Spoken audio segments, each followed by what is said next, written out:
This podcast is intended for adults 18 years and older. It contains explicit language and sexual situations. All thoughts and opinions expressed are of our own and not of those of any specific group, employer, or individual, and is not intended to take as professional advice.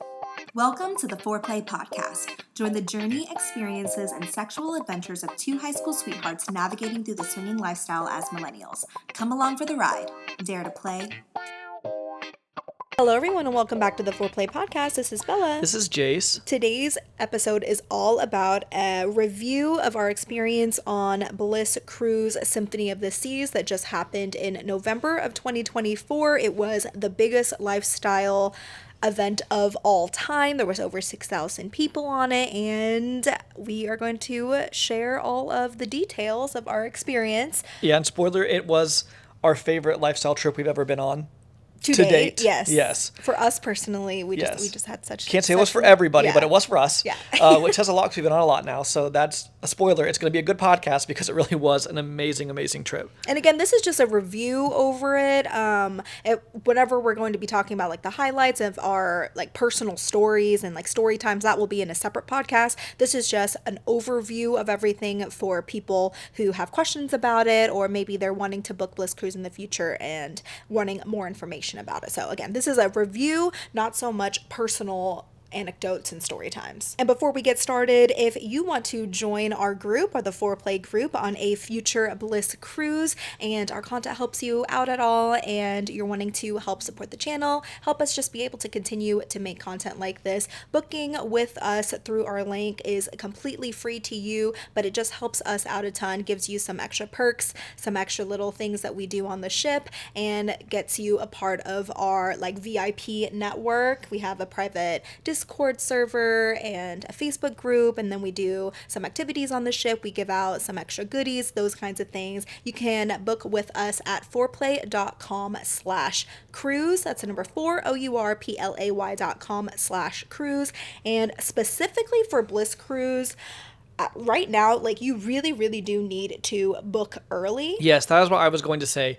It just keeps getting more and more earlier that it's booking out. So for example, this November sailing booked out around 10 months before the actual sailing set sail. And now, as of basically November of 2024, November and April of 2025 are both sold out already. So completely sold out.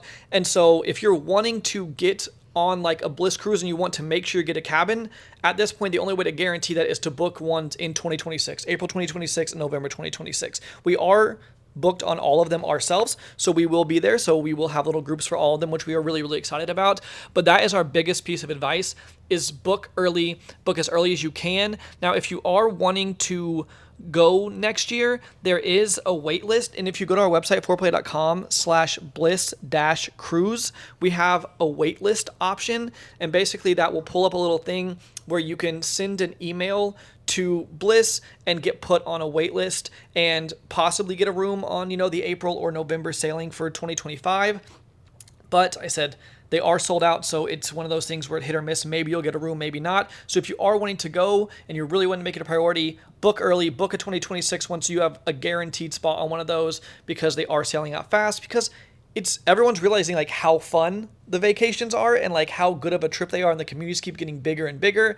And so that's our biggest piece of advice, is definitely book early. And before we get into the first little part, we're talking about length, we want to say that we are going to talk about everything generally, but this ship is so big, we don't want the podcast to be too crazy long. So, we're not going to talk about every single specific restaurant, every single specific little activity you can do, but we'll definitely highlight all the things that really make this a Bliss cruise, that separate it from just being on a regular, Symphony of the Seas sailing. We'll also talk about the food and all of those types of things. But if you're wanting, an in-depth thing of every single restaurant and all of those, you can look up a YouTube review about Symphony of the Seas, but this will be highlighting what Bliss really is about, as well as just the ship overall. Firstly, we'll talk about length. This sailing was 7 nights, and for us, we really think that 7 nights makes a really big difference whenever it comes to lifestyle cruises. There'll be some other cruises. The ones in April typically are 5 nights. This upcoming one in 2025 will be 6 nights. Every now and then, the November sailings will be 6 nights, but specifically 5 versus 7 nights, we think makes a really big difference. A lot of the times, whenever you're getting out of vanilla life and you're transitioning into, lifestyle party mode, it can take a couple days to get into that. And just, especially with a ship this big too, just getting your bearings and just kind of flipping into that mode can sometimes take a couple days. And so then we feel, from our experience, it's been day 3 to day 4 is when everybody kind of feels like they kind of have it down a little bit more. And you've really made those connections with people. So then you have the rest of the 3 or 4 nights to really, really experience the cruise, if that makes sense. So we really like that it's 7 nights. And I definitely think it makes a big difference in the experience and how much more fun it can be with it being 7 nights. At least for our personal preference of like taking that time to really make those connections and having time to still kind of act on those. I totally agree. So size of the ship, this was Royal Caribbean Symphony of the Seas. It's around 6,700 people. I looked it up. It is the 4th largest Royal Caribbean ship that is in production. And so, yeah, that's the biggest lifestyle event of all time to our knowledge. I've never heard of anything larger than this. And so what a cool thing to be able to go on a ship this big. Some people say it's a little bit overwhelming being on a ship this big. And I can definitely see that if you are not the kind of person who really likes to go talk to people, maybe a little bit more shy or reserved. I can see it being a little bit overwhelming being on a ship this large. I wouldn't say a little overwhelming. It's very overwhelming. So take that into consideration that if you're really nervous about it, I don't know if a ship this big would be the best for you. If you have, a lot of social anxiety or if you've never been on a cruise before and you're just if you're easily overwhelmed, this could be difficult for you, but at the same time, you might go and you might really, really like it. I'm going to answer it right now because I had so many people on the ship say, do you think that being on this big of a ship is better or worse? And I went back and forth, me and Bella talked about this over and over. And I do think at the end of the day, I would say I like a bigger ship better. But what we love that Bliss does is that it's not always a big ship. Because I think if the ship was this big every time, it wouldn't be as great. And I think that if it was always a super small ship, it wouldn't be as great. I think that the fact that Bliss does different ships of different sizes really adds something to it. So like to answer that question, yes, I think I did slightly like it more than being on a smaller ship, but I just like the variety and the change because I think that really adds like to the fun of it personally. With the ship this big, when it comes to connections, the thing is, and we'll talk more about this when it goes into demographic too, but there is a lot more people, so a lot more opportunities to make more connections. However, it is a little bit more difficult to make those connections at times because there are so many people. It's hard to get a hold of people. Whereas if you're at, say, a hotel takeover or a smaller ship that has, 2,500 to 3,500 guests, the pools, typically there's 1 to 2 pools that everybody's at, or there's one big party that everybody's at. And on a ship this caliber, there are so many options, so many different things to do, that there are people everywhere. So if you're not going to make that effort to make a meeting point or say a playtime date or whatever that is, if you're not scheduling it, sometimes it can be difficult to take those connections to fruition, if that makes sense. I agree. So that is something also to keep in mind, the bigger ships versus the more, I wouldn't say smaller ships, because I'd say a small ship is like 600 rooms. Bliss usually does 25 to 3,500, and then the mega ships they'll do every few years, so it seems so far. Well, based off that, let's go ahead and jump into demographic.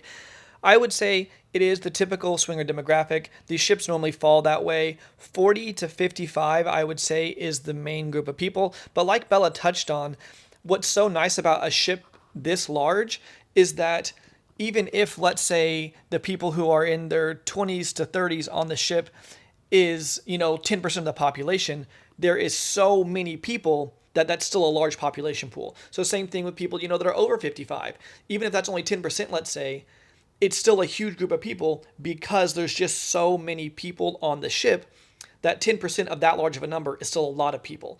And so we feel like we were really able to make so many connections and meet a lot of people that were closer to our age, as well as just the demographic it was huge. Like there's just, with that many people, you literally have everybody. You're bound to find some connections. And we found the most connections, I'd say, on this cruise specifically that we have ever found at a lifestyle event. Bliss really feels fun too because it really does feel like a family or just a summer camp. I've heard Bella describe it as that, but there's so many people that come on these ships every year that you know that you're going to see people that once a year. You're going to see these friends and you're going to see acquaintances, and those groups are just going to get bigger and bigger, which is always a really fun thing to me. Like I love that we always have friends when we go on these ships, but can also make so many new connections. And a ship like this is like, it's perfect for a ship like this. It's like a reunion every year, and then every year that reunion gets a little bit bigger too, so kind of more people get added in. And this trip was, I think, so special for us because we have really found a tight-knit group of people that, and this hasn't happened overnight or anything, or even over the last year, because these are relationships and connections that have built from 2022. So it's been 2 to 3 years. One of the couples, we go on 2 to 3 cruises a year with them now, and then before a couple of the couples we've Yeah. gone on 2 cruises with at least. So and before we got on the cruise this year, we actually rented a house together, and we were there for 2 nights before. And so what we love about the cruises so much is that tight-knit community that you really do start to create, and you start to vacation with these people and make these friendships that are just so deep. And I think once you're in the lifestyle, you really understand that type of relationship and that type of friendship with people. But when you're close enough to where you are having vanilla fun, and then on top of that, adding in the sexy parts too, where you're like, full swapping or whatever it is, soft swapping, whatever it is, it's just so special. So, well, I'll keep moving on because that doesn't have anything to do with the review. But I just want to let people know, like, going on cruises and having this kind of community, because it's like year after year after year. And it's the same thing with other events too, like Naughty, or even like some hotel takeovers that are always done every single year. It's the same type of thing where you get the people who always go, and then you create friendships with those people. I mean, it makes sense. yeah, and we've noticed too that there is people that go in April and November, but I feel like lots of time in November we see the same groups of people, and in April we see the same groups of people. Like I feel like it does tend to fall like that because of when people take time off and all that kind of stuff. But also demographic wise, it's good to note Bliss is couples only. Now, they do have where you can have 3 people in the room. So I know we met people before that was like 2 guys and 1 girl in a room, but you do have to be couple only. And so that's just another good thing to note. Also, the crowd here, it's definitely a party heavy crowd. I would say it's not quite as party heavy as maybe Temptation. It's a little bit more chill. Like the pool parties and stuff are more sitting, talking, not quite as party heavy. A little bit more chill vibe, but definitely still a party for sure. But that's kind of the vibe the demographic gives to me. How the ship is organized, again, we'll say if you want a complete full tour of Symphony of the Seas, we recommend looking that up on YouTube. Find somebody who does cruise ship reviews so you can see what the ship looks like, so you can see all of the different pools and all of those things. We can't describe everything because that would take forever, and also honestly, it's just better if you go look at it with your eyes versus just hearing about it. But we're going to talk about how it's organized in relation to what the cruise charter is like, so what Bliss Cruise is like. And real quick, before Bella starts talking about that, I do want to say that we have a review that is also a YouTube review as well as YouTube vlogs. They will be coming out after this comes out. So if you guys are listening to this the first day it comes out, it will be over the next following weeks. But we have videos there that are behind the scenes. They show the ship as much as we can. In our review, we show the ship as much as we can. So we will show parts of that there. So if you want to get some visuals as well from like the actual Bliss side of it, make sure to go check out our YouTube channel. You can go to fourplay.com/YouTube. That's the number 4, OURPLAY.com/YouTube.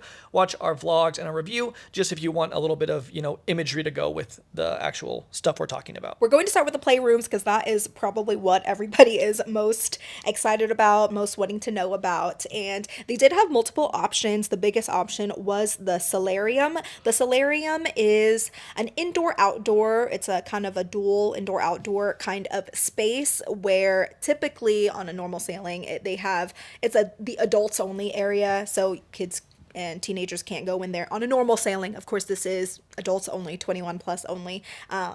And they converted that into a playroom as well. So they have the hot tubs, they have a pool in there.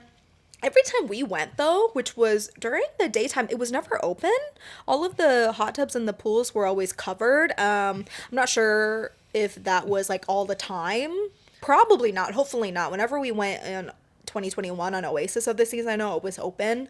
I know we did ask one of the people that worked there, and they said that Royal Caribbean controls when those are actually open and closed. And so the guy working said that there was times when the pools were open, when the hot tubs were open. Me and Bella are not huge playroom people, so it's not like we were walking in there constantly. It was definitely open during the daytime because we went there when it was open one day and saw people fucking and stuff. But they did have those things open, and it's huge. And I think that they do a really amazing job with it. It has all of these nice curtains. I think it looks really beautiful. I think that it's for a cruise ship on the ocean. I think it's some of the best you really could do, in my opinion. Yeah, they have the mattresses that are, uplifted, so they're not like on the floor or anything like that. They have those curtains that are more sheer. They're not like completely opaque, but you can open them and close them if you wanted. Some of them didn't have curtains if you're more exhibitionist. There were some mattresses that were put all together, so there was maybe like 6 of them together to make like one really big play area. They had some seating areas around, and water was everywhere. There was a bar in there as well. I don't know if that was open at night though, but during the daytime it was open. And during the daytime it wasn't always a playroom. I mean, you could be nude in there, but you weren't supposed to be actually playing unless they said that it was actually playroom hours. And also, what a beautiful view. It was just because it's all windows and just overlooks the ocean. And it's 2 stories too. So there's 2 different floors of playroom there. It really is beautiful. We do have some video footage of there are no people in it, obviously, but we do have some video footage of what the playroom looks like in our YouTube review and in our vlogs. So there was a couple indoor playrooms, which we'll talk about in a second, but the one issue with the solarium is the weather. And so since it's not completely closed off from the elements, a couple nights did rain, and when it rains, there is not enough other playroom to accommodate as many people that want to be in the playroom. And so that's the only issue with those playrooms being out there, is the fact that it does rain. Those things do happen. It's, there's no other control of that. And I think it's the best place they could put a playroom. But on those nights, if there is inclement weather, it does make the playrooms, not as usable, because they have other playrooms, but they're just not big enough to accommodate everybody on those nights. And one of the nights they even had to completely close the solarium down because it was too windy. So not only is it the rain, it's also wind. And if it's too windy, they have to close it. And we had some friends even continue to play in the rain when they didn't close the solarium, but they still had it open, but it was raining. They said it was fun though for them. I wouldn't want to be like playing in the rain, fucking in the rain. But I mean, for the experience, I think it could be interesting. But for all the time, that wouldn't be that fun. And then it could be hot, it could be windy, those kinds of things. Yeah, just like outdoor elements is kind of hard to navigate, but I do understand why they did it out there. Yeah, and they have the indoor playrooms. There is a playroom, I believe it was on the 3rd floor, and it was in like one of the conference rooms. It had, several beds in there, and it was big enough to accommodate quite a few people.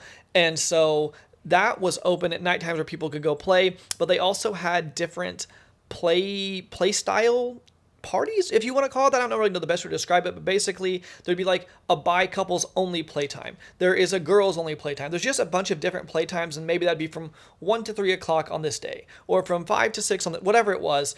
And so they also have the times when it's not just open to everybody, but it's open to specific groups, which can be kind of cool because it lets you go into a playroom and maybe meet some like-minded people. And so I think that's a pretty cool option, as well as they had a fetish room.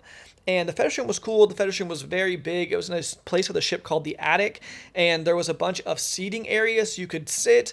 And then in the front, they had all of the different things. There was crosses, and there was just a bunch of different kink type things and toys. I'm not the most versed in that, so I do not know what all of those things are called, but that area was always busy. People were putting on, I don't know, not putting on a show, I don't think is the scenes. word. Scenes. Yeah. Yes. And so people were getting suspended in shibari, and people were getting whipped and flogged, and it's a very cool environment, and a lot of people really like that. And so it's pretty cool that Bliss has the kink aspect covered as well as the playroom swinger side covered. And so that was the main 3 playrooms that they had this year. That's pretty much it for the playrooms. Next, we're going to talk about the different parties. There was always a lot of different activities and parties and things going on, not just one party, which is what we mentioned earlier. So it makes it a little bit more difficult to find people because there's so many options.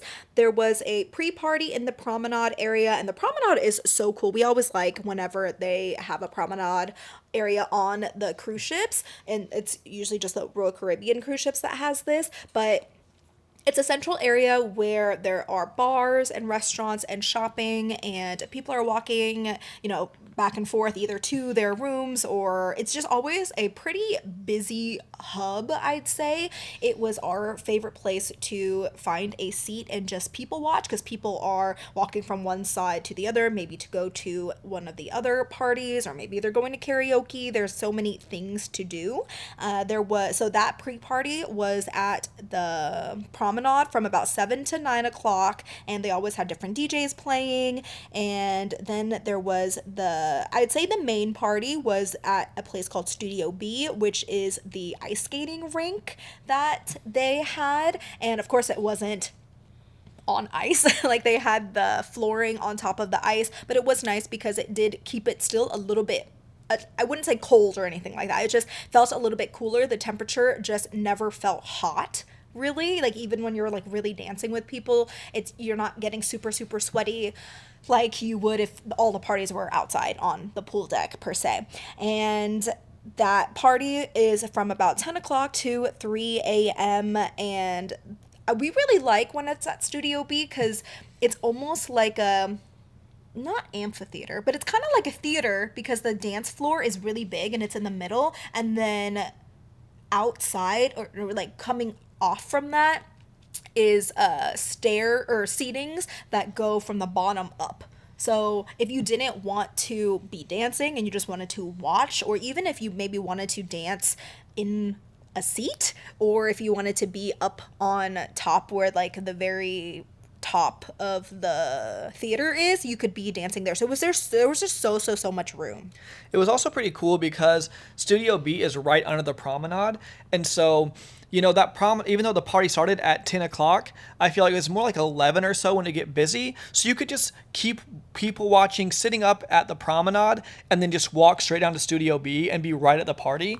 And it was only one flight of stairs. And so I feel like that was like a really good way that the actual party itself is set up. The party did end at 3. I definitely would say maybe at like 2-ish, 2:30, it was definitely dying down. It wasn't near as busy. Maybe even 1. I think it was like that. I think it was like 1:30 to 2 Okay. at least when it like really died down. But I mean, once again, there's so many people that it's going to stay crowded. But people started, going to the playrooms or going to get food or going to their rooms or whatever it was. But I will say that we had talked about some other blisses where we felt the party ended really early.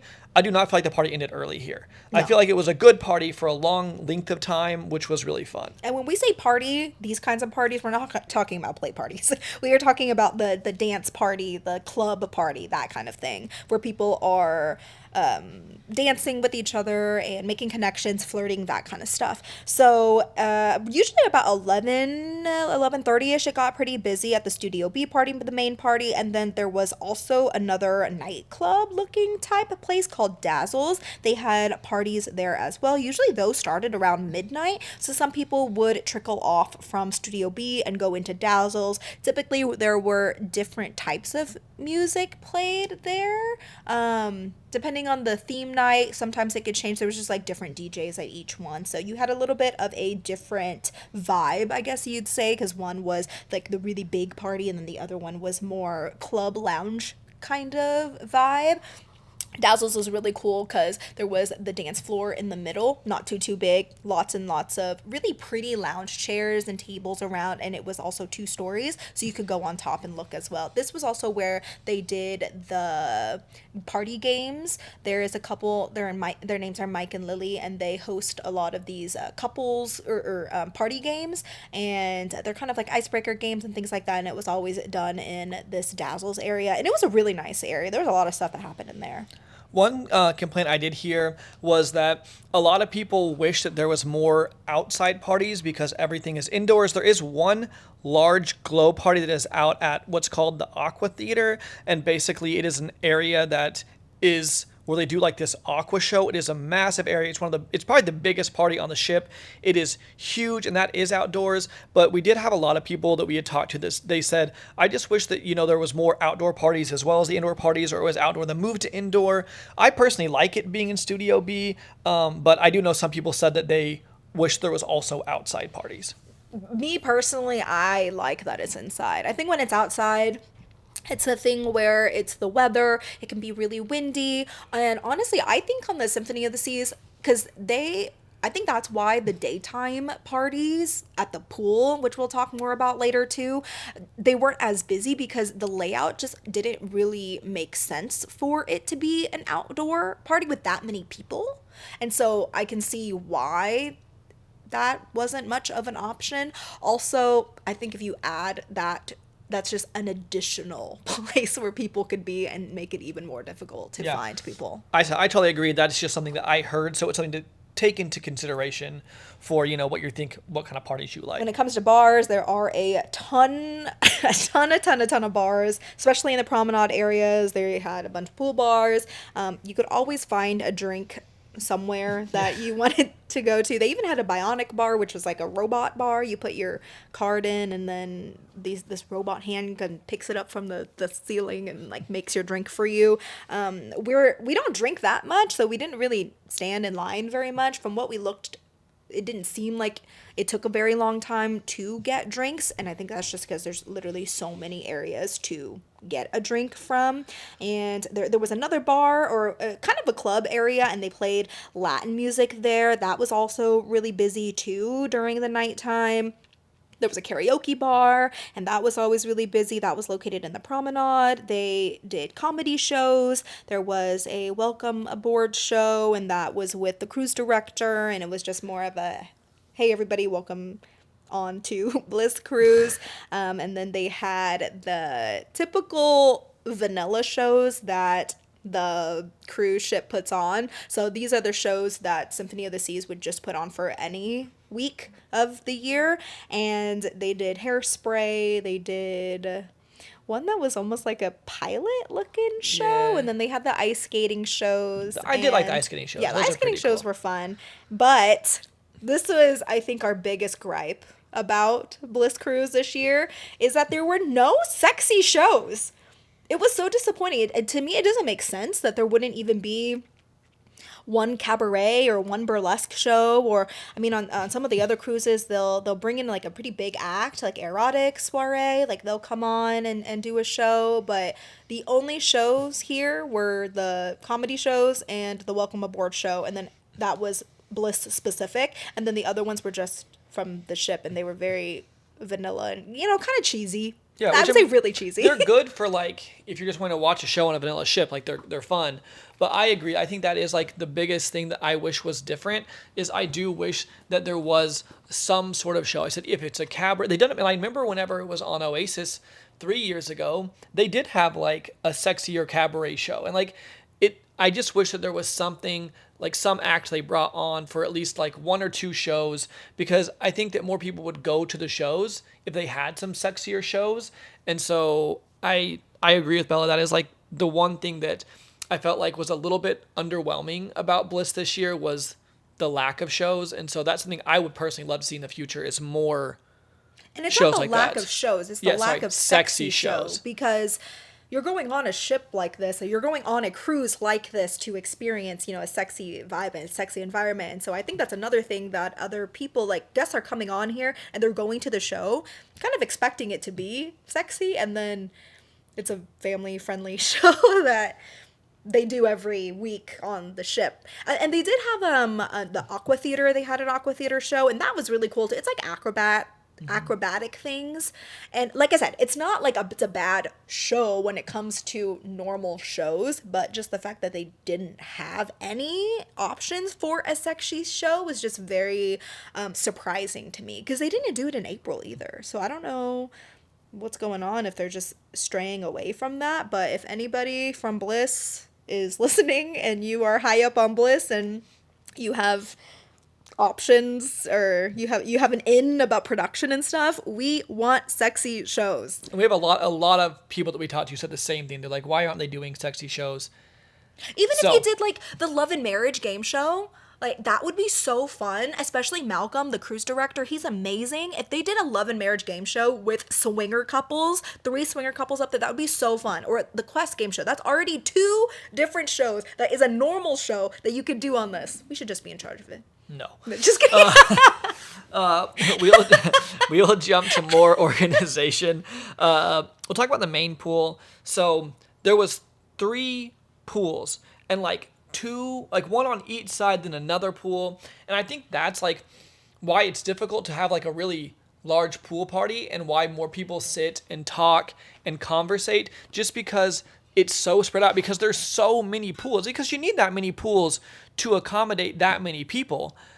But that's the one thing like about the pools, and they have a central area where they will do, we'll talk more about it later, but some different like activities and like little Miss Bliss contests or the car wash or things like that. And that's where the DJ was, and that's where the pool party dance floor was. But yeah, so that's why I feel like the pool areas were just kind of where people more sat and chill. It is fully nude in the pool areas, as well as the solarium. I mean, as long as we are not parked, at a port and there's other ships around us, we are not allowed to be nude there. But it is fully nude in, the specified areas, which is the pool deck, the solarium. You can't be nude, where you're eating, or in the hallways or places like that.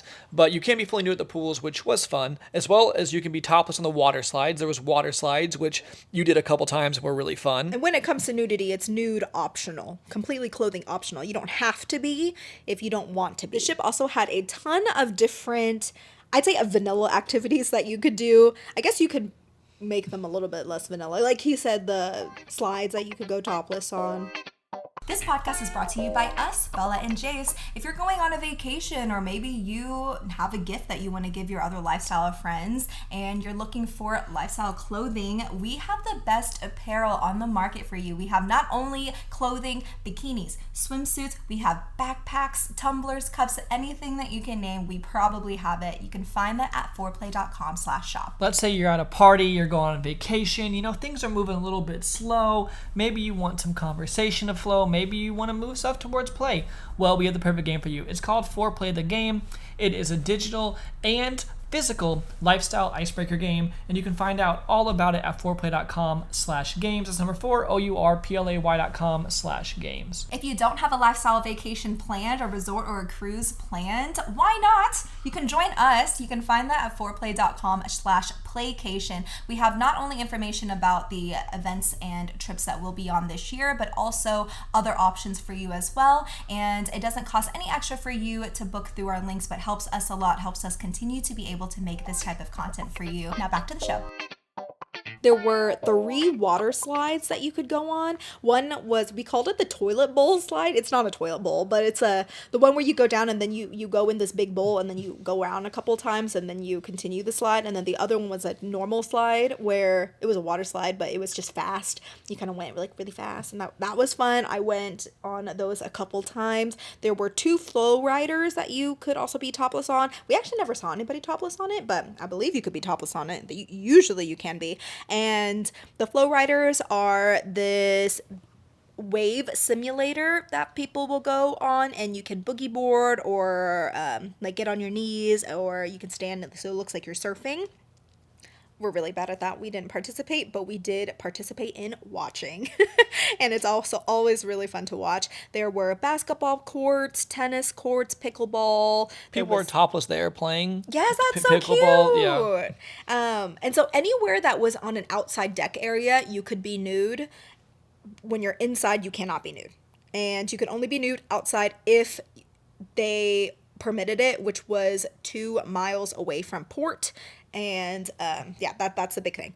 They had ping pong, they had rock climbing, they had mini golf, a big mini golf. We played like all of those things. Jase did a lot of ping pong and mini golf this time, because it's so fun, like when you're with your friends and stuff. They had shuffleboard. There was a zip line. It wasn't a big zip line or anything, but it was across the boardwalk area. I went on that, and it was really cool. There was also a kids pool area.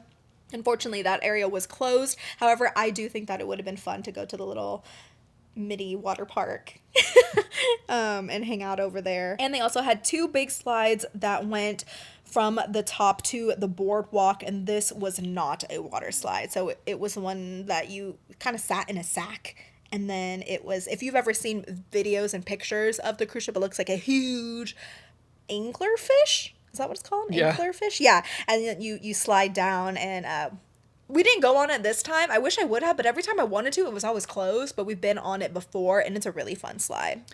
So another area that's pretty cool is the Central Park. It was on deck 8, and basically there's a bunch of balconies that overlook it, but they've created almost like a park in the middle of the cruise ship.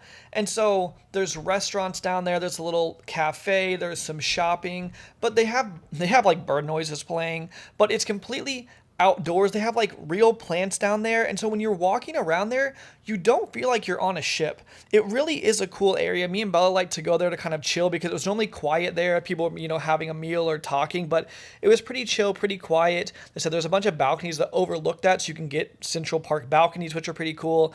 But that area was always really fun just because it's a nice place to go get some fresh air if you don't want to feel like you're on a cruise ship, because you can't see water around you. You literally feel like you're in a park.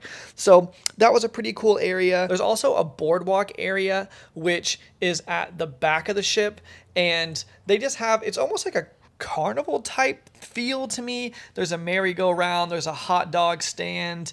They were out there making cotton candy one day. There's a sports bar down there. Johnny Rockets, another restaurant. That was kind of an area where not usually much was going on down there, so you just kind of go sit out. It was shaded, have a nice little chat, food, whatever you wanted to do. So that was a pretty cool little area. Then when you got to the back of the boardwalk, they had the Aqua Theater, which is where they did the Aqua Show.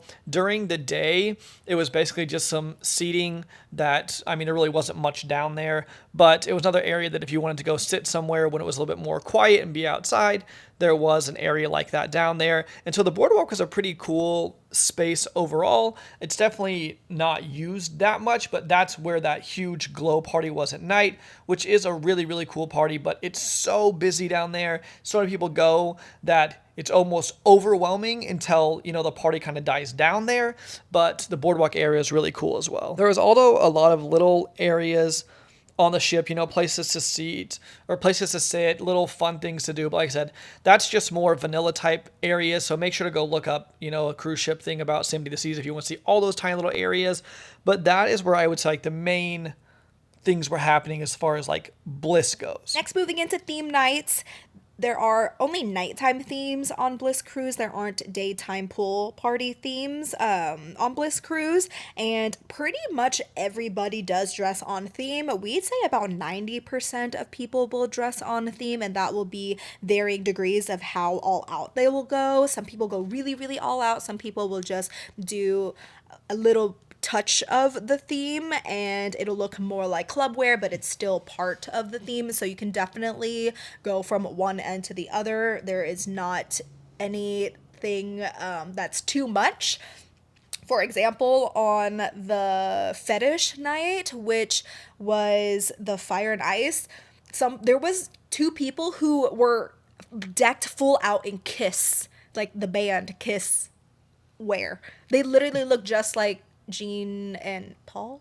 What's the other guy's name? There's multiple. Yeah. There's more than 2. There's the 2 main ones, right? I thought there was like the 2 like really. Okay, take that. Anyways, I'm just saying they were wearing the boots. They looked literally just like them, and so that's what I'm saying. You can go completely all out, or you don't have to go much at all. Most people are on theme, though. If you're not on theme, it's not a big deal. Just know that most people are on theme. So the themes were high school flashback, formal night, superhero/villains, 80s glow night, fetish, fire and ice, under the sea, and then famous couples or famous duos.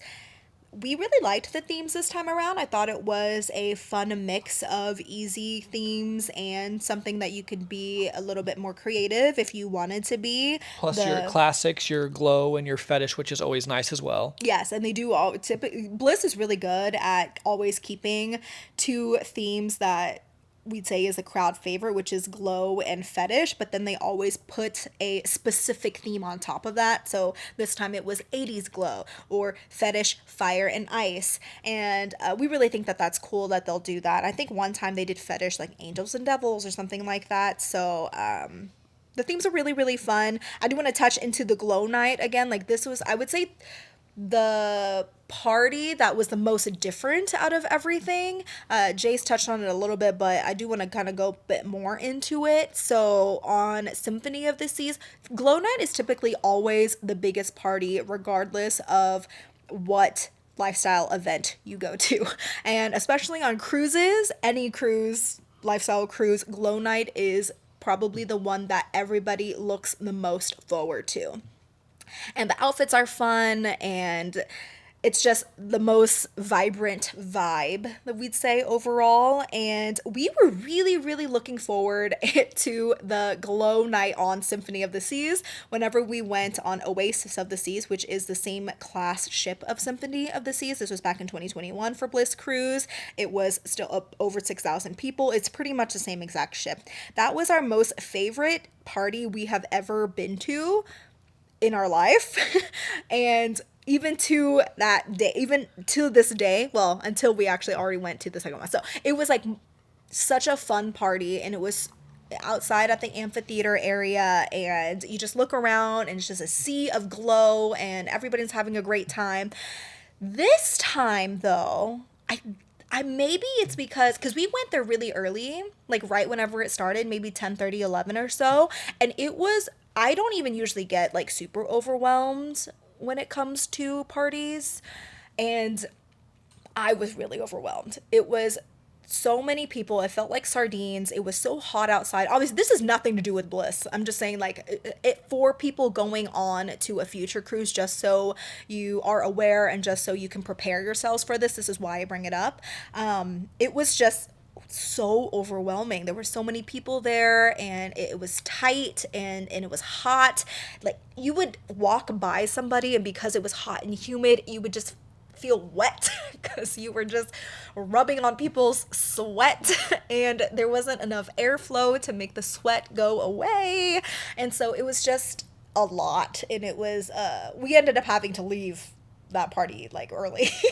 And we do have friends, we had friends who went back later, so whenever more people dispersed out, so maybe around to midnight to 1 o'clock, you were definitely able to walk around more and have a better time out there. But it was very different from the first glow night that we went on Oasis, and I don't know if it was just because because we went at the same time too, so maybe it just wasn't hyped up at that point because it was the first glow night ever at the amphitheater, and we were just surprised at how different it was, and I felt bad almost because we were hyping it up to all of our friends so much, and so many people went, and we're like, oh my gosh, that was kind of a little bit too crazy. Yeah, I agree. So definitely go if you guys, go. It's on Symphony in 2026 again. And so definitely go to the party, but no, it might be a little overwhelming, and just know that maybe later at night it'll be a little bit less busy and probably even more fun just because it is really crowded. But I love that it's a party that draws out so many people because so many people look forward to it. You also had the boardwalk there, so if you want to get a little bit more space and not be in like the thick of the party, that was definitely an option, but that is something to note. All right, so I'm going to go talk about food now. Like I said, I'm not going to go crazy in depth. There is a bunch of restaurants that are not included. So, there's like sushi restaurant, there is different burger restaurants, there is seafood restaurants, steak restaurants. So you have all that kind of dining that you can, figure out more about. Now I will talk about more of the different restaurants that were included. And there was a main dining room. I do like the main dining room. One thing to note is that the main dining room gets really busy in the evenings. We liked to go at around 6 o'clock. When we did that, even with a bigger group, dinner took maybe an hour, hour and a half. But if you went at 8:30, 8 o'clock, it was very normal for it to take 2.5 hours to finish dinner. And so that's something to note. If you want to go to the formal dining, it does get very busy later at night. Me and Bella are the kind of people who like to go to the parties and have plenty of time to, chill in our room, go to the promenade. So we liked eating early, but that's something to note about the dinners is it does get very busy.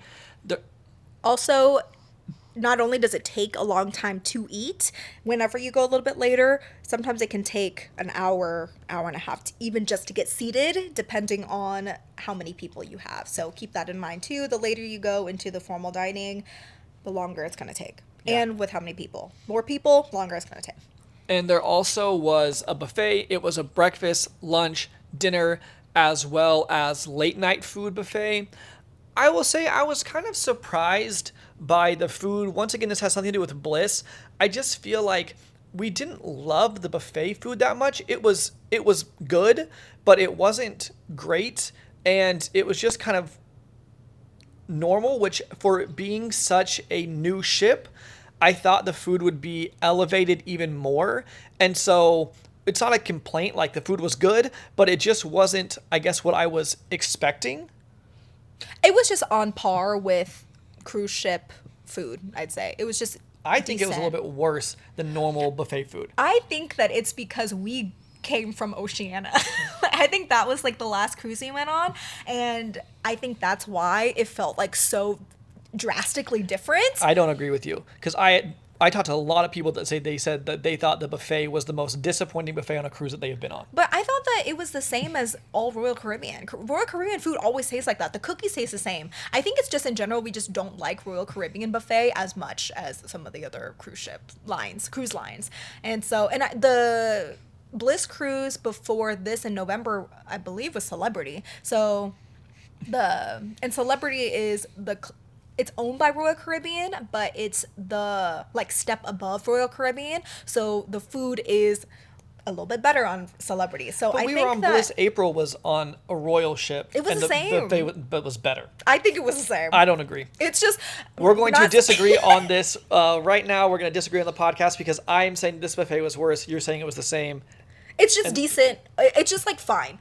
Don't go on to this cruise Royal Caribbean, I guess in general, expecting amazing fine dining. It's just not like that, in my opinion. But you're gonna find something that you can eat. The food is good. It's just not great. Yeah, they have salads, they have meats, vegetables. They have things they're very accommodating for whatever your eating style, eating preference is. It's definitely going to be accommodating. And I think they did a good job with the late night buffet. They kept it open pretty late. I know one day, even at lunchtime, the breakfast was supposed to close, but people were getting up late. They extended the breakfast to a later time. So they did a really, really good job with having something to eat all the time, which is super important, especially on a lifestyle cruise. I do not remember exactly what time the late night buffet was open until. I want to say it was 2 and the late night pizza was until 3, but regardless, it was open late, so you could definitely go get some food. The late night pizza was actually really good. That was down on the promenade floor,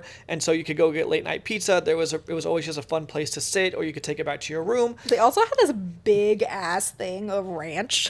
This dispenser of ranch, and it was the only condiment at the pizza place, and I just thought that was really funny and so accommodating for Americans. But anyways, I digress. And there was one more included restaurant, which I think was the best food on the entire ship personally. There was a Mexican restaurant, and it was open in the daytime. I don't think it was normally ever open for dinner, but you could go through. They had different burritos, quesadillas, salads, things like that, and I really enjoyed that food. I kept telling Bella to eat it, and she just kept not, and then on day 6 she ate it and was like, wow, I wish I would have ate here every day. I think it was day 7. Was it? Yeah, it was one of the last days. I was like, dang, I really should have went here every day, because it really was, I think, the best on the ship. It's not like anyone told her that or anything. Yeah. I should have just listened to my Yeah, but overall, the food was good, just not great. But like what Bella said, it's not like you're going on this cruise to eat specifically, it's more of just the fun and the environment. So there's definitely accommodating, there's definitely good food. It's just, it wasn't my favorite food on a cruise I've ever had. But there was other places too. There was a hot dog place on the boardwalk. We didn't go eat there, but it looked cute and fun. There was the Park Cafe, which was in the Central Park area that just had like sandwiches and like quick, easy to go kinds of foods. And they had chips there. I never see chips, like bags of chips on cruise ships, but they had Ruffles and those things. So it's sometimes I miss eating chips whenever I'm on a cruise ship, and they had that, which was really nice. And there was a solarium restaurant, and we didn't even know that they had that until later in the cruise. Like, I think it was the last day that we realized that, but apparently the food was better there as well. So another thing to note. And then lastly, they had a fetish dinner that you could pay extra for, and that was at one of the specialty dining restaurants. And we haven't done that before. We've heard people do it, and they have a nice time, but people are expecting that it's going to be like a show type dinner, but it's not so much that. It's more walking around in like fetish clothing. So if you're going in there expecting a show, just that's not what it is. Accommodation wise, I would say everything was really nice. The cruise ship rooms were really nice. I feel like they are very large on this ship. Yeah, very Our big. room, I said we have videos of this, so you can go watch our YouTube videos, but I mean, we had a standard room that had a digital live view of the outdoor, which, so I mean, it wasn't a balcony, but you could see outside through a TV screen. It was interesting. It was kind of fun. I actually kind of liked it. You could put a curtain over it. It kind of gave that ambient light of like what a balcony would have. Or ocean view room, Yeah. not balcony, yeah. Yeah. But the room itself was really nice. It was large, plenty of space to store stuff. The shower had an actual glass, which is always nice. It wasn't like one of the curtain ones. There was a big chair. You could fit several people on there from experience. And it wasn't a chair, it was like a couch. A couch, yeah. You could fit several people on there. The beds were large. And we feel like the balcony rooms, as well as like the standard rooms, were about the same size. They I'm sure actually looked exactly the same. but with a balcony. Yeah. Now there are suites and stuff like that which are way larger. There is one on here that has like a jungle gym in it. Like there is With some a slide, yeah. Yeah, so there is some crazy big rooms. So there's tons of different rooms, but every room is really nice, and the whole ship is just newer. I want to say the ship was made in 2019, 2018. So it's a newer ship overall. And so everything just looks nice. It's clean. It's pretty. It's well made. There's so much stuff going on. So overall, I would say the accommodations were really nice. People were always cleaning too. And so there wasn't like a speck of dust to me. I feel like everything just looked pristine all the time.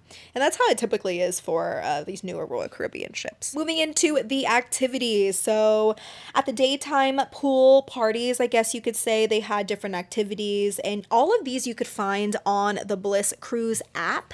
You would download the app before you got on the ship. And then they had the entire schedule. And it was a really nice app too, because you could go through, see what's going on, you can star things, and it would move that into your personal schedule. So then you knew exactly what you wanted to do at whatever time you wanted to do it. I'm also going to add this really quick in here.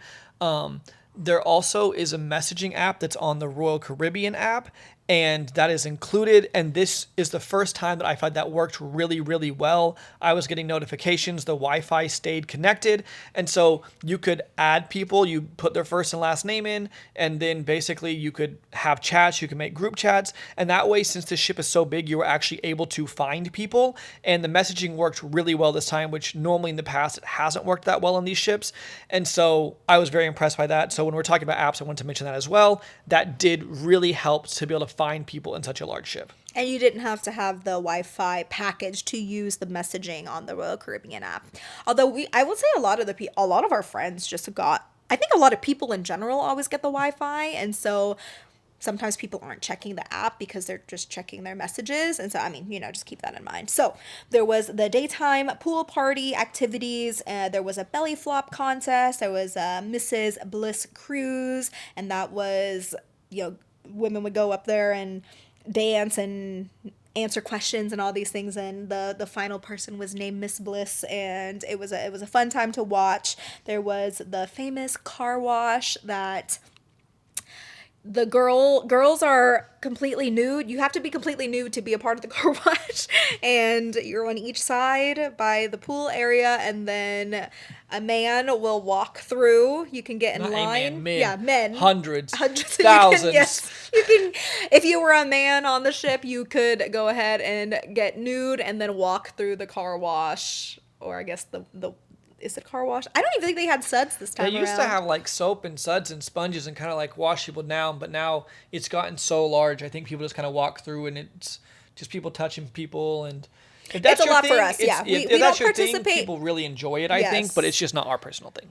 We participate in watching, we don't participate in the activity. And then they had other fun games like musical penis or musical boobs. I don't think that's exactly what they called it, but it was like you would go around like musical chairs, and or there were other ones where you would guess your partner's boobs, and there were all those kinds of fun party games that you can participate in, and it was always really fun to watch those kinds of things. There was a lot of meet and greets, which Bliss is really good about. And so they have all different sorts of meet and greets. There is vanilla meet and greets, there is swinger meet and greets, there's full swap, there's soft swap, bi couples, there's veterans one. Like there is so many different meet and greets, which I think is really, really awesome. The one thing that we always say with meet and greets is they can be very hit and miss. It's not like there's someone saying you know, like, oh, it's 45 and over. Like, it doesn't mean you have to be 45 or over to go. Like, anybody can go.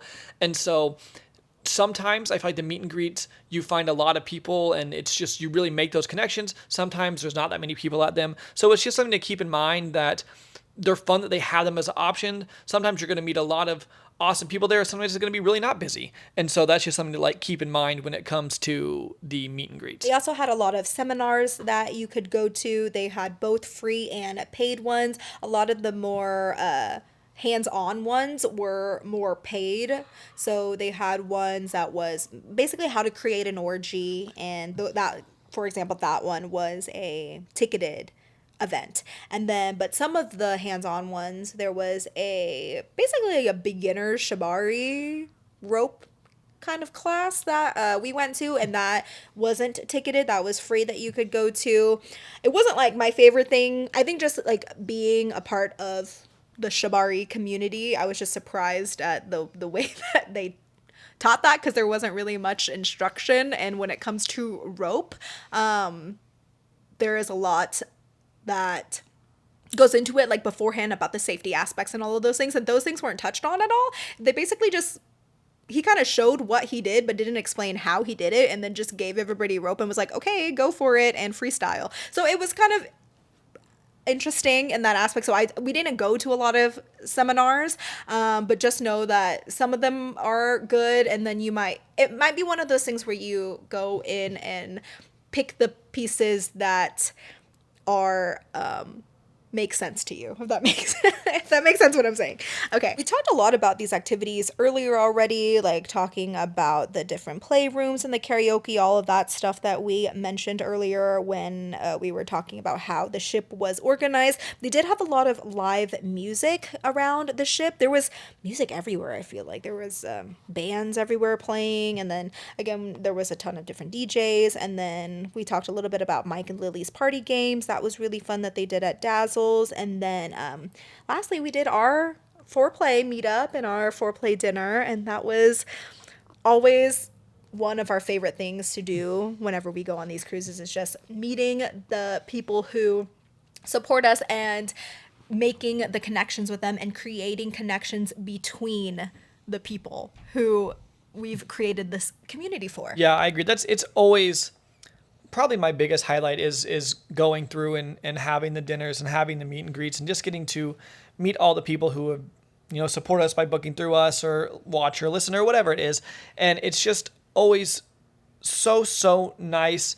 And I genuinely look forward to it. And that group grows, and you have new people that come and the people that book every single year. And it really is so special, and I'm so thankful. So to anybody who is listening to this right now, there's someone who booked through us, thank you so much for the support. We really do appreciate it. Also, thank you to all the incredible people that came up and said hello to us and that they watch our videos or listen to these podcasts or consume our content in some way. It's so incredible just to be able to meet so many awesome people who are so nice, that have such kind words to say. It really does mean the world, and the support means so much. And I just feel so thankful to be in such a cool community with so many amazing people who are just trying to have a good time in life and being themselves and enjoying that, and to be able to help people along that journey or provide entertainment or whatever it is. It means the world. And so, yeah, just super grateful. The meet and greets are always amazing, and meeting everybody is just amazing. So Yeah, it'll never get old. It still surprises me every single time. And I don't think we'll ever be able to express our gratitude and how much we love you guys through our words ever. But just know that we have so much love for you guys, and we thank you so much, and we'd love to see you on a future trip, or and hopefully our content has been able to help your journey, or like Jay said, maybe it's provided some entertainment or something. But what we did this time was we had our meetup where we did it up on the boardwalk area, kind of by the amphitheater. We did a little speed dating, and everyone got to know each other. It was every 2 minutes you switch to a different couple, basically. And then we were going to do a little icebreaker game after the speed dating, but everyone was just having a lot of fun just talking to each other, so we just continued doing that for about an hour. And then our dinner we just had in the buffet area, and it was super casual, and it was so fun. And I love seeing couples in our group make connections with other couples in our group, like it's so cute and it's so wholesome. it was also really fun because we always give out little like swag. I never know the word to call that, but like we gave out like hats this year and towel bands and some other stuff, and like seeing people like wear the hats throughout the cruise and stuff, like it just makes me using really the towel bands, yeah, it just makes you really happy. And so that will always be like the highlight for me. And so it was just a really good time. And like you said at the beginning of this podcast, if you guys are wanting to come with our group, it does not cost you any extra. It is completely free to you. It just helps support us and get you added to our little community. So we do all the fun little meet and greets and give out some stuff. You can go to fourplay.com/cruise. That's number 4OURPLAY.com/cruise. We are booked on all the Bliss cruises that are out right now, as well as on the Temptation cruises. And you can find all that information there, as well as videos and more information about all of the cruises. But yeah, if you guys want to come with us, fourplay.com/cruise. We'd love to have you. Moving on to music. Personally, we think it's the best music we've ever heard on a lifestyle cruise. Bliss Cruise is really, really good. Like even in April, it was also some of our favorite music we've heard. The DJs were awesome. There was DJ Life of Spice, our personal favorite, and an amazing friend of ours. There was DJ Philly Phil, DJ Stephen B, DJ Do, I think that was his name. So there was a lot of different DJs, and they're all really good. They played a really good mix too. It wasn't too EDM-y. It wasn't too poppy. It wasn't too, like, it was a great mix of everything. And so it's gotten to the point where I think that they've got the DJs that I could even just sit there and just enjoy the music and just like listen to the music, and the transitions are, pretty good overall. And so it doesn't feel like it's just a playlist of something, if that makes sense too. And the DJs seem really good at navigating the crowd and kind of changing the music to the crowd. It's not like, so sometimes you'll go to places and it's like, okay, at midnight it's gonna play the wobble, immediately go into the cha-cha slide, and then so it was really good. Shuffle. Yeah. I will go into ports. I'm not going to give you too much that's not important here, but the 3 ports were Cozumel, Mexico, Labadee, Haiti, and Puerto Plata, Dominican Republic. Labadee was really cool. It is a Royal Caribbean island, and it's a really cool place because there was nobody else there this time. There was no other royal ships there, and so you were able to be completely nude at the beach. I love whenever the sailings are able to stop at a place when there's nobody else there. I think they try to do it on purpose, I'm guessing, because you're able to go walk around topless at the beach or be completely nude. Bella swam completely nude in the ocean, and she always says it's one of her favorite things. That island's cool because they have a buffet outside, so you can go and get meals. And that's included because it's a Royal Caribbean island, so it's included with like your ticket. I mean, with your cruise fare. Yeah, and then on the island you can go do whatever your normal excursions are, whether it's dolphins or zip lining or whatever you want to do. They do normally have at least one adult excursion, and there was like a naked catamaran that I believe was on the Cozumel day. We did not personally go to that, but I've heard that those things can be fun. And so, yeah, it's the normal ports, the normal things, but then sometimes based on where you stop, you're able to have a little bit more of a sexy port. Miscellaneous things. We touched on this earlier too, but you can be fully nude if you want to be on the outside deck areas and, of course, in the playrooms. When it comes to being nude on the outside deck areas, it needs to be 2 miles away from port. So you are not supposed to be topless or nude whenever there are other ships next to us. It's very important that you follow that rule because the people can look over and they can see, and that can cause issues for Bliss Cruise. It can cause issues with complaints from other people, not from our ship, of course, but so make sure you're following those rules because it's put in place for a reason. And then when it comes to the beverage packages, so the alcohol and beverage package is not included in the fare of your ticket price. There are some cruises that do have that included. This one is not included, so it is an additional charge if you want to add on that beverage package. Anytime you want to add something on, whether that be a beverage package, Wi-Fi package, excursion, those kinds of things that you would purchase on either the Royal Caribbean app or on the website, if you do it before, this is just a tip, if you do it before you actually get on the ship, you're actually going to get a better price on that. Typically, it's about 10 up to 15, 20% off sometimes. So the earlier you do it, whenever you can. If you do it before you get on the ship, you typically get a better deal. So if that's something you're wanting to do, you can go ahead and do that. You don't usually get to check in until about 30 to 60 days before. And so typically it's like no more than 90 days that you can start booking these kinds of things. Usually it's about 30 to 60 days that you can start booking those kinds of things. When it comes to the overall, I guess, pricing of everything, it's a little bit more, I guess you could say, on the pricier side when it comes to the lifestyle cruises because it doesn't include the beverage package, and it starts at about $3,200 for the interior rooms, and that is all going to depend on whatever ship it's on. Just if you're wanting to see the prices of everything, you'll just have to go see that specific sailing. But typically it starts out at about $3,200 to $3,500. And that we're talking about November cruises here, because like the April prices are going to be different. So you go to 4play.com/cruise, see all the prices. Yeah, because it depends if it's 5 days, or 5 nights, or 7 nights, 6 nights, however much it is. If it's Celebrity, Royal Caribbean, like all those things Yes, do lots make of things. a difference. Mm-hmm. Another thing to mention that we could have mentioned in demographic, but you do not have to be a swinger to go on this cruise. You can be a couple who is a nudist. You can be a couple who just likes a little spicier environment. You don't have to, if you're newer, if you've been in lifestyle forever, it does not matter. You are more than welcome to come on the cruise. And so that's just something else to mention. We've had people say, well, is it my first lifestyle event? Is it too much?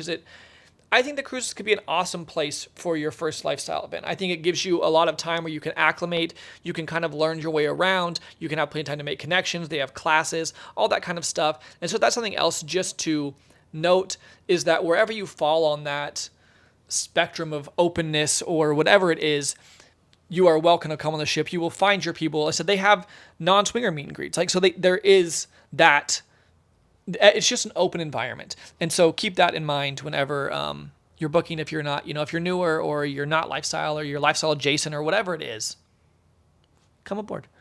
This also kind of goes into demographic too that we could have touched on, but we will say a majority of the people who do go on these cruises are lifestyle or at least lifestyle adjacent. It doesn't feel like you're going on some of the other cruises, I guess, like if you could say like Temptation or some of the other events, it won't feel completely lifestyle. This feels like a very, very lifestyle heavy forward. Like it's very swinger forward.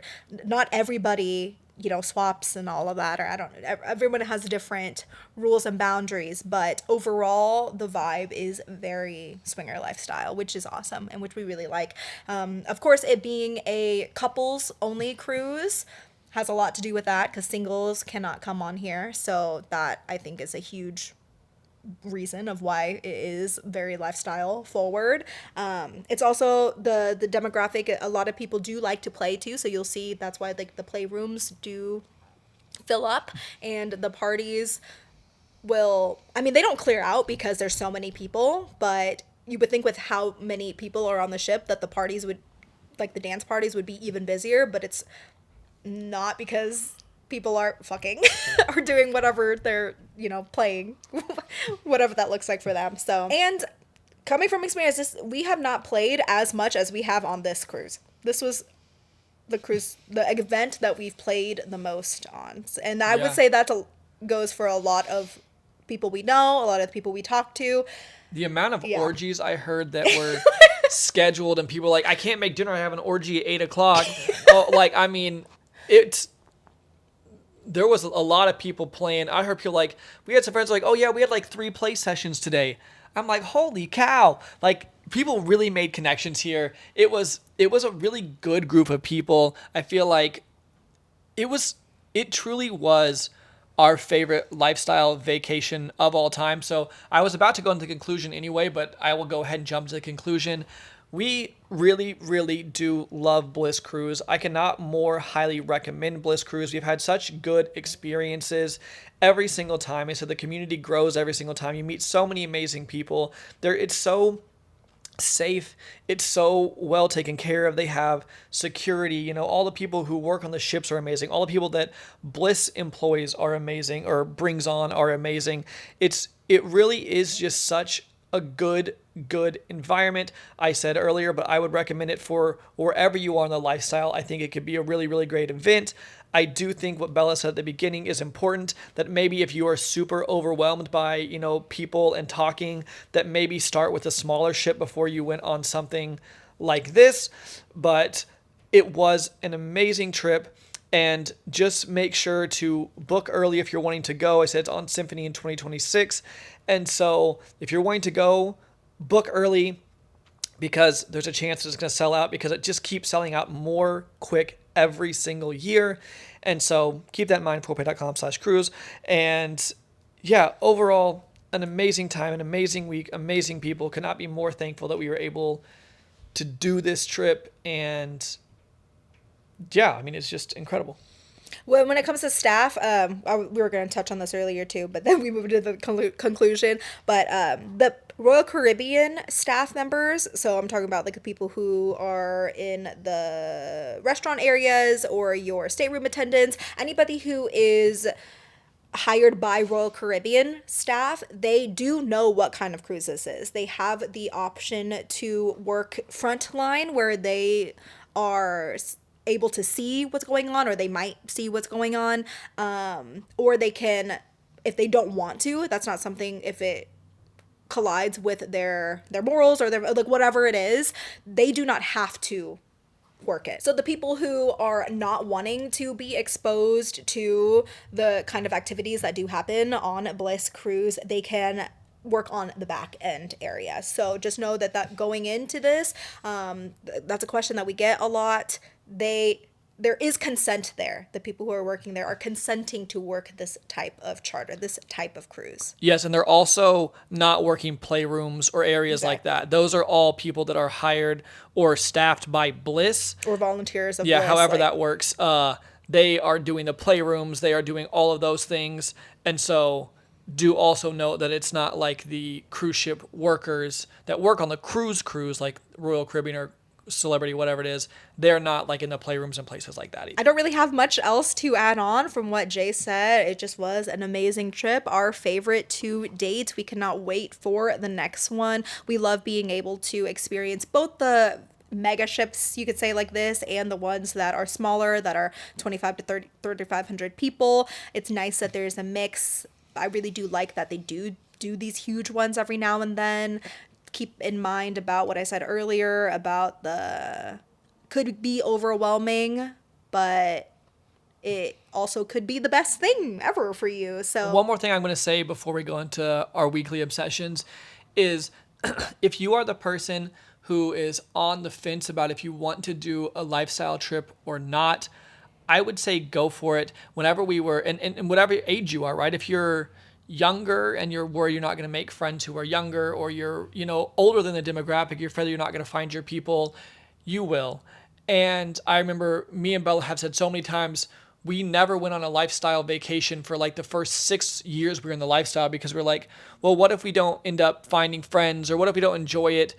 And the one thing in our lifestyle journey I really wish we could have done differently is I wish we would have started the vacations even earlier, because they truly are such an amazing place to meet so many amazing people. And I know from experience, it can be hard to make connections. You know, it takes time and it's hard to find those things. And so being able to be in a place with so many people really allows those connections to be made and to grow. And so that's my last piece of advice. If you are the kind of person who is not sure if you're like wanting to or not, go for it. You'll have a good time. And that is a wrap for Symphony of the Seas Bliss Cruise November 2024 review by Bella and Jase from Foreplay. And now we are going to move into Bella and Jase's Weekly Obsessions. Would you like to go first or second? I'll go first. Okay, go for it. My first obsession is this movie called My Old Ass. And it is one of my favorite movies of all time now. We actually watched it right before Bliss Cruise. Yeah, like was 3 it? days. Yeah, it was like whenever we days flew to before Bliss Miami. Cruise. Yeah. It is such a heartwarming movie. If you, I don't want to like give anything away, but it has Aubrey Plaza in it. She's the only one I really knew. Mm-hmm. Oh, one of the guys is from Stranger Things? No. He's from Wednesday. Mm-hmm. One of the guys is from Wednesday and Aubrey Plaza. Those are the only two people I knew from the movie. But it's just such a sweet movie, coming of age in a way, and also just makes you grateful for your life. And wants to live in the present. Yeah. That's the biggest, I guess the trope is living in the present. And I just don't want to give anything away. So I highly recommend if you want to watch it. I was bawling at the end of it in a good way, not in a sad way. So, well, kind of a sad way. I thought you were talking about like an NBA way. No? Bawling? What do you mean? Oh, yeah, I was just bawling. Just kidding. I went and I did a layup to do a alley-oop for you. Nice. Right? Is that the word? Definitely bawling with a W. I also thoroughly enjoyed the movie. I thought it was awesome. I cried as well, and I normally don't cry in movies. I mean, I say that and then I cry in like some movies, but it was really good. I really liked that movie a lot. And it's on Amazon Prime for streaming. So if you have that, highly recommend to finish this podcast and then go watch that movie. And then what's your second obsession? Okay, my second obsession, I think I've already said this and maybe in the last two, but it actually came out and I actually watched it, and my obsession for it is even crazier than I ever thought that it could be, and that obsession is, can you believe it? It's Wicked. Guys, when I tell you, okay, I've seen Wicked in theaters now 4 times, and I never watch movies more than 1 time in theaters. And I listen to it nonstop. And I go online and I look for more lore. And in my free time, I like to read people's reviews about loving Wicked. And I listen to the Broadway version because I want to watch the second part so bad that I've already continued listening to that, just imagining the characters because I know what they actually are now. And Wicked, oh my God, John Chu, the director, couldn't have done it any more perfectly. It just exceeded every expectation that I had. And I love Ariana Grande, like 2 pieces, like ever since forever ago. I've been an Arianator since forever, like ever since we've been dating. I've loved Ariana Grande. We used to watch Victorious and obsess over her, and just her as Glinda was incredible. And Cynthia Erivo. I will go on about this forever, but just know that that will probably be my obsession for the rest of my life. What's yours? Not Wicked. Just kidding. It's not Wicked? What do you mean? I actually did like Wicked. Popular. I've been to see Wicked 3 of the 4 times. I've read through it one of the times on my Kindle on a low setting just because I couldn't watch it again. Wait, he says he read through it as in he read a read different a book while he was watching yes, it because he's already seen it. Yeah, it actually is a really, really good movie, and it's constantly stuck in my head because Bella does not stop playing it or singing it or talking about it, and so I wake up every morning with one of the songs. Like I'll be up at 5 o'clock in the morning with one of the songs stuck in my head. What was it this morning? I don't remember which one it was this morning. Was it actually Wicked? It always is Wicked. Oh. And so I have 2 obsessions. One is the song "Two Hands" by Tate McRae. I love Tate McRae, and she put out a new song called Two Hands. The music video is incredible. She's incredible. And yeah, just go watch the music video, listen to the song. It's so good. My other obsession is called The Housemaid, the book by Frida McFadden. And so essentially for a long time, if you guys have listened to podcasts for a long time, I used to always give book recommendations, and I've just always read self-help books. And I decided that Bella was like, you should read a book that's like not self-help, that's like actually just like a story. And so if you guys have heard my other session, you know I love Sydney Sweeney. She got cast with Amanda Seyfried in a book called The Housemaid. It's supposed to come out sometime next year, I believe. And so I was like, you know what? I'm going on a cruise. I should get this book and I should read it. And I got it on my Kindle, and I stayed up the night that we watched My Old Ass until like 2 or 3 in the morning. And I finished the book in like 2 days, and I just couldn't put it down, and I loved it. And then there is 2 more full housemaid books, and as well as a novella. So there's like 4 in total, and I've read all of them. I read all of them within like 2 weeks, and I just loved it. And now I've started to read different genres of books instead of just self-help books. I'm in a romance book right now, read multiple more mystery books, and it's just like, it's been a fun, different way to read, and I've thoroughly been enjoying it, and The Housemaid is kind of what set that off. And so if you're a mystery person, it's not, the most amazing book of all time, but it has lots of twists and turns, and it's just really fun, and I really enjoyed it. Bella read it. We did a buddy read. She enjoyed it as well. And so The Housemaid by Frida McFadden is my other, or The Housemaid series, I guess, is my other weekly obsession. And yeah, so that is everything you know about Symphony of the Seas. That is everything you know about our weekly obsessions this week. And thank you guys so much for listening to this podcast. We really, really appreciate it. And we're going to hit you guys with the outro. Bye. If you'd like to support the show, you can leave us a 5-star review wherever you're listening to our podcast. All our information will be listed in the show notes below and on our website, fourplay.com. That's number 4, OURPLAY.com. Don't forget to subscribe to our YouTube channel where we make videos and vlogs about the swinging lifestyle. Head to fourplay.com/YouTube to watch and subscribe. We have the ultimate adult party game for the sexually inclined called Foreplay the Game that's both digital and physical. It's perfect for breaking the ice and spicing up any party. You can find more information at foreplay.com/games. We also have the best swinger lifestyle, kinky, and adult humor clothing and accessories that you can find at foreplay.com/shop. If you're looking to plan a lifestyle destination, booking through our links at foreplay.com/travel really helps support the show and helps us be able to continue to create this type of content for you. We're on Twitter, Instagram, TikTok, Twitch, and more. You can find all our current social media accounts at foreplay.com/socials, and I have an OnlyFans, which you can find at onlyfans.com/BellaLunaVIP. We also have a Facebook group and Discord community and would love for you to join us. You can find the direct links in the show notes below. Lastly, we're on STC and Cassidy at Foreplay, and you can get a free full membership trial by using our link. You can email us at hello@foreplay.com with any questions or comments, or head to foreplay.com/ask. Again, all our information will be listed in the show notes below, and we thank you so much for listening to our podcast. See you in the next one. Bye!